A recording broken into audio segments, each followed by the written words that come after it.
had Emmanuel since he's been in the league. He had 20 points, 7 rebounds, 7 assists out there. What have you seen as his development so far? Yeah, no, it was great to see him play like that. I thought he and the rest of the bench did a terrific job. They gave us a big lift. I love when he shoots. Like, I feel every time he shoots, particularly his threes, I think they're all going in.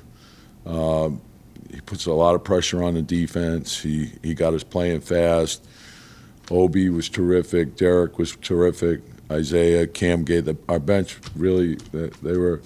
They played a really good game for us, and that's critical for us. How much is that you saw Derek did, especially late in that first quarter, hitting shots, creating play? You looked kind of like, well, you looked a lot more comfortable than you did the other night. Yeah, no, and I think. And we need that from our bench. And I thought they played well together. They played well as a group, and that was the most pleasing thing. And I thought the way we started the game, I thought RJ's playmaking was huge for us. I thought that set the tone. Julius got us playing fast. He got up and down the floor, got some easy buckets, and that's a big key. And then we got our defense going. We had a couple lulls. We got to play tougher with the lead, but I love the way our bench played, and just the togetherness. I think that's when we get stops and we get it up the floor quickly and we move without the ball, we're hard to guard. You talked a lot in preseason and training camp about picking up pace and boosting the efficiency. How many assists? 29. 29, yeah, and the playmaking was great. It's like when you play the game that way, the game is easy for everyone, and so. But it requires a lot of energy and it requires sacrifice.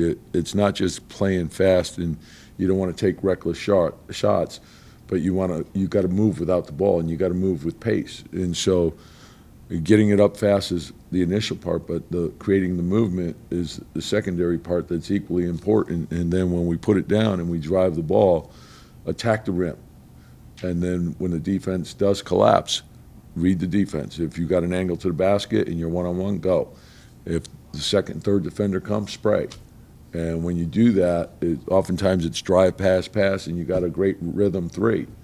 And to me, it's, we still got to understand we want to get as many layups as we can, as many free throws as we can, and as many corner threes as we can. It's not that hard.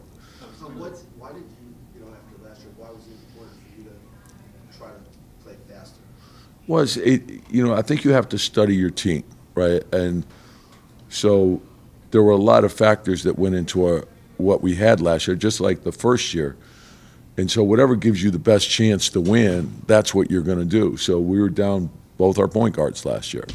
So now you still got to play the games. So you got to figure out what gives you the best chance to win.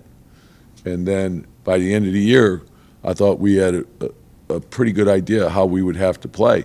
And I thought the second half of the year our team played terrific. Tom Jalen has played 64 minutes now, and he doesn't have a turnover yet. Yeah. That's been a thing for him for he had 3-to-1 assist to turnover ratio last year. What is it like? What specific trait do you think is the most important for him that allows him to be so turnover? Well, he has a great understanding of the game, and I think that's probably the most important thing. And I think how you manage and control the game is another strength. But usually when you analyze turnovers, they fall into one of two categories. They're risky passes that you're trying to thread the needle, or you're going too much one-on-one. And he has a great feel for when to go and when to pass. And he's always scanning and reading the floor. So oftentimes, and he knows if there's a good matchup or if there's something going on, he could put you at a disadvantage to create the advantage. And that's what his mind is probably his greatest asset. And he's always been that way. He's that way in high school, in college. He's been that way in the pros. And the game's not too big for him. I think we all saw that last year, the way he played in the playoffs. The bigger the game, the better he plays.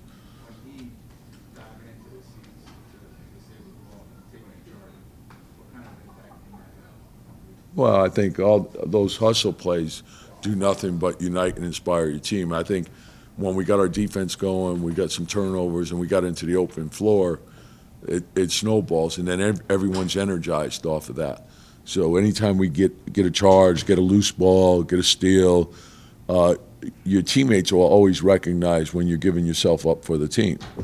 And so then that becomes contagious as well. And so just as RJ set the tone with his playmaking, the hustle plays, when one guy starts to do it, you get the whole team doing it. And then oftentimes that's the difference between winning and losing, a play here, a play there. You mentioned when he quickly shoots, you think it's going in. I mean, it didn't the other night. But to have the confidence you have and these guys coming off the bench.